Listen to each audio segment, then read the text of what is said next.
Hello friends, in this video I will show you how to fix 0x800f0806 update, download or install error in Windows 11.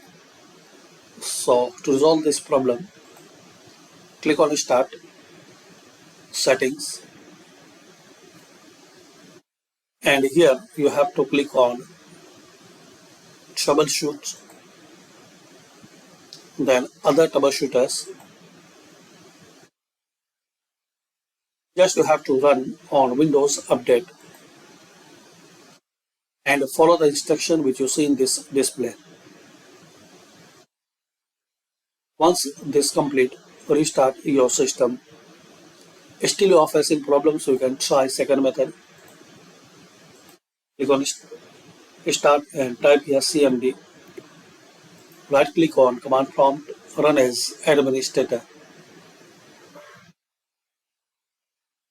Now here guys you have to type SFC / scan now, then press enter.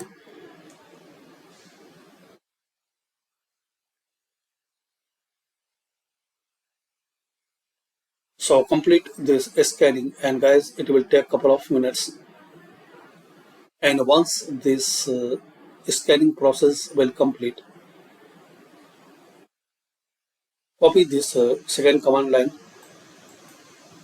I will give in description. Click here and paste it, then press enter. And also complete this scanning. It will take a couple of minutes, and once this second scanning process complete, close and restart your system. So thanks for watching. Please comment this method work for you or not.